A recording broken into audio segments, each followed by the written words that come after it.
Yes, wagwan people. Welcome back to Afriq 24, and it's a Monday. It's raining, but as it is, we have to continue doing the show, man.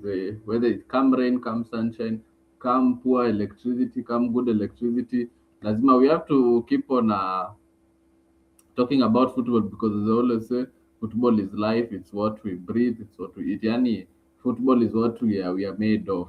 Uh, and yesterday tulikuwa kuona show, but we didn't have it because of the El Clasico, and so it felt like people would be niseme aje would be people who are split. Watu wengine tutakuwa na El Clasico na pia bado we still have to talk about the Arsenal versus West Ham, the biggest game this weekend, and na niseme the game didn't disappoint.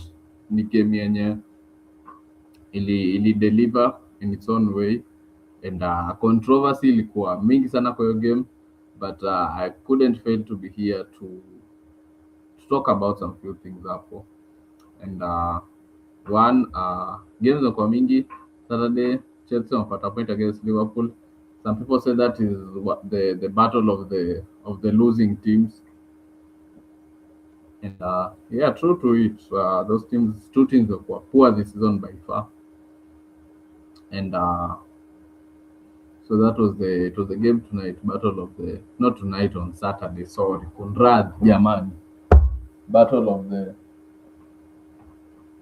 of those two sides zenye zimekuwa poor this season. So where do we start? We start with the game yesterday, Arsenal versus West Ham, and Nuno Espirito had to flip one thing, and that thing obviously what do we call this? He had to change the formation, the one which had to be against City, so he had to go for a back three. Todibo back in the lineup, and obviously was brought in for yani to win the air balls because he's good on air na height yake wasaidiana hapo na Mavropanos, and who's that center back? Mavropanos, Todibo, and I think I'm forgetting one name, but yeah, kuna jina moja nimesahau the center back, but ilikuwa ni back three, playing hapo with wing backs hapo Bisaka na Diouf, and Suchek, Mateus Fernandez, then hapo Tati Castellanos in front, Somerville, Bowen. Yeah, that was the team yenye wali set up, and for Arsenal, kama kawaida, we always know.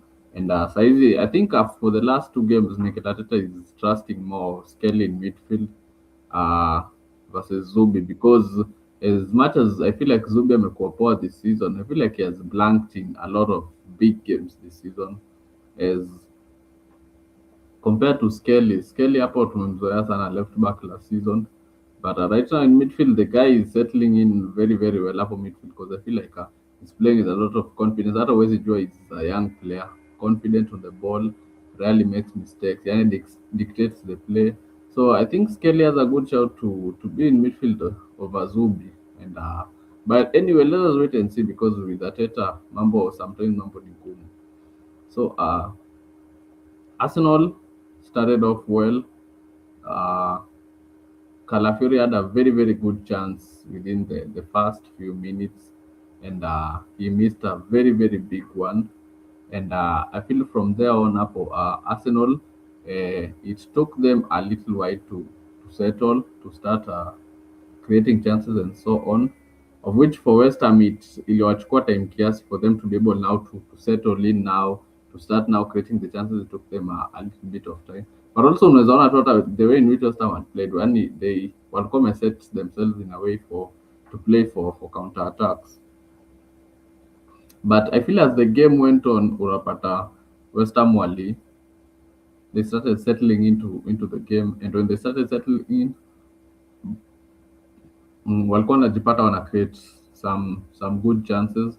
Unapata Diouf is making the runs, Bisaka is also making the runs. So the problem maybe tuseme tu ilikuwa ni hiyo let's say the problem ilikuwa the final third, because unapata Bowen gets the ball in midfield, Kama there was a chance he passed the ball and Diouf made a run, but unfortunately hapo the ball didn't reach him.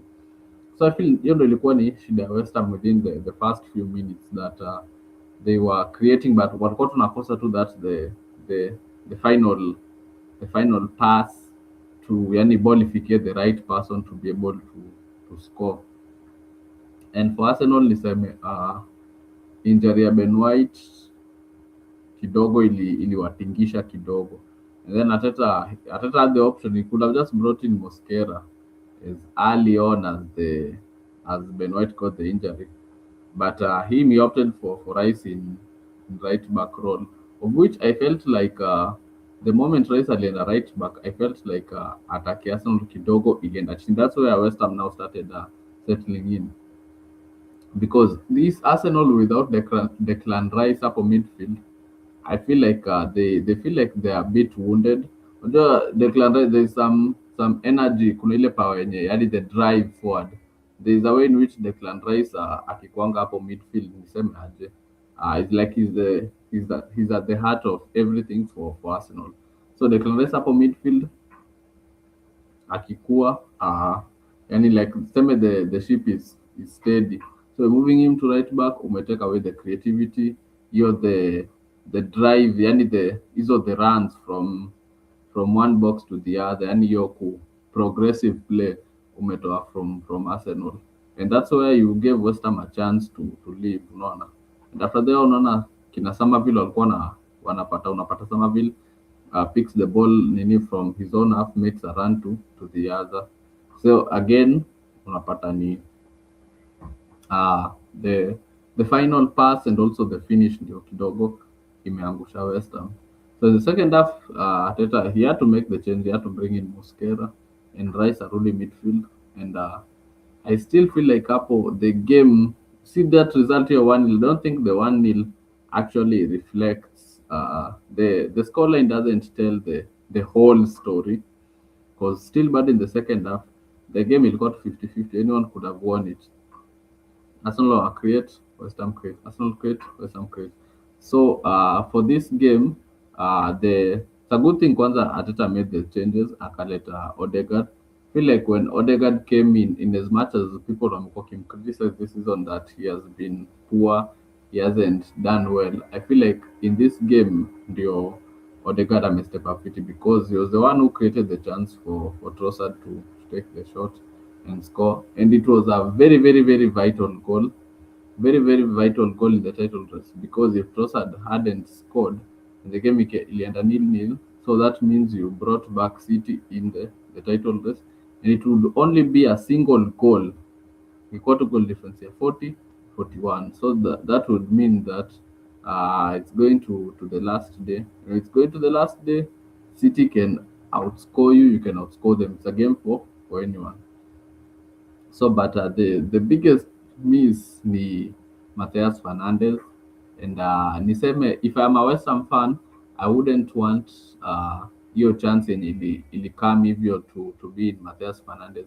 I would want that chance to fall to Somerville. I would want that chance to fall to Bowen. I'd want that chance to fall to Tati Castellanos, unaona, ama hata Thomas Suchek, because your chance it was a big chance, it was a big chance, and any decent player would put it in the back of the net. So I feel like in the way in which venye mi naona the guy Mateus Fernandez, and I think he's a good player, Mateus Fernandez alijaribu kufool David Raya. So because when alipata hiyo chance, he wanted to fool David Raya to think that the ball was going to the left corner, and he wanted to put it hapo tu kando yake, but David Raya, smart keeper. I feel like he if the Arsenal wins the league, he has a shout to be the for player of the season, because Apila amekuwa poa in terms of clean sheet saves, even Champions League still clean sheets ni kibao.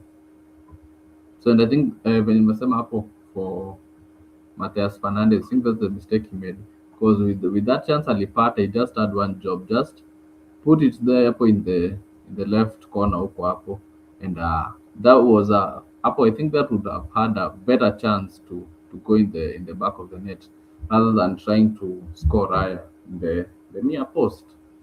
And how big of a miss that is, tutajua hiyo because Spurs are playing tonight against Leeds. So yeah, it would have been maybe the chance that keeps West Ham in the league, but Matthias Fernandez ametupa. So and West Ham might end up going to getting relegated this season. So tu Matthias Fernandez ajiangalie kwa kioo and he has to think twice because he had the opportunity to decide the title inaenda na nani, but he had other ideas.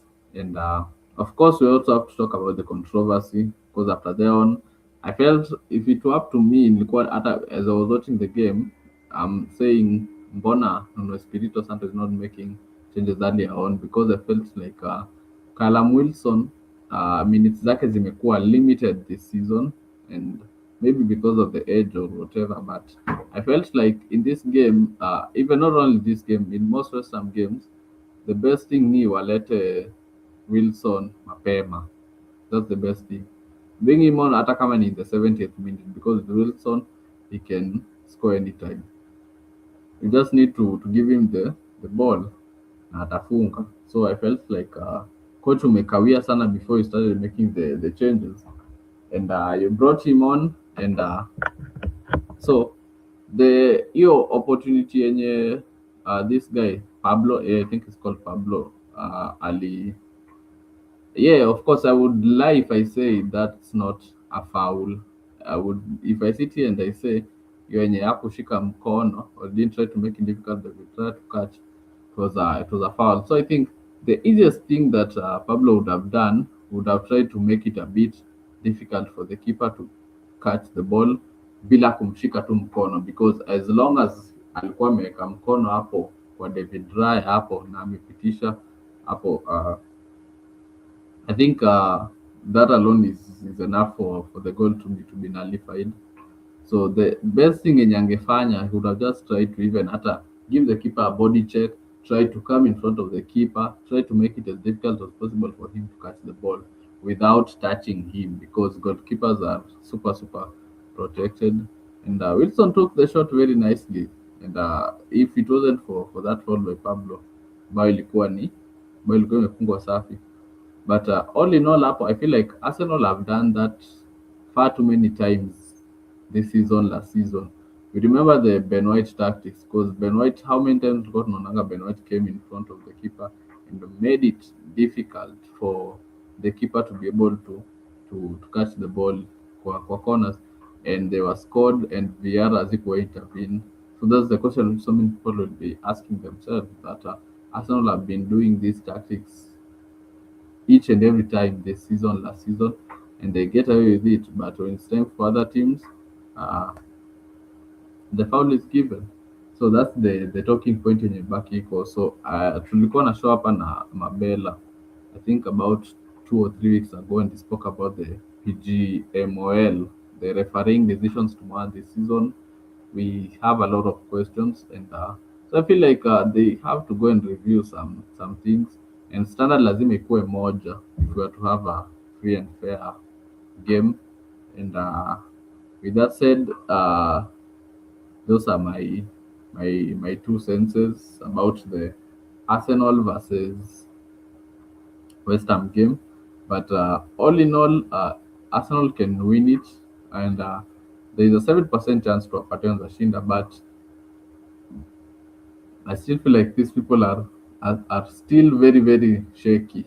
This Arsenal side is still very shaky because if David Raya wasn't fouled and Callum Wilson scored, these guys would have still brought Man City back to the title race. So I have to see Arsenal the final match they turn up and they score until the 90th minute ndio nitaamini nye kikombe wamechukua because until then I won't trust these people. And if come even though I'm against West Ham, that's how they're going to play against Paris. I feel like it's going to be a very difficult time for them. But anyway, let us wait and see. So those are my two senses about the Arsenal versus West Ham. So see you again next time, wadau. Asanteni sana. Napiga 16 minutes. Thank you for joining me. Tupatane on Thursday, we discuss more football. Otherwise,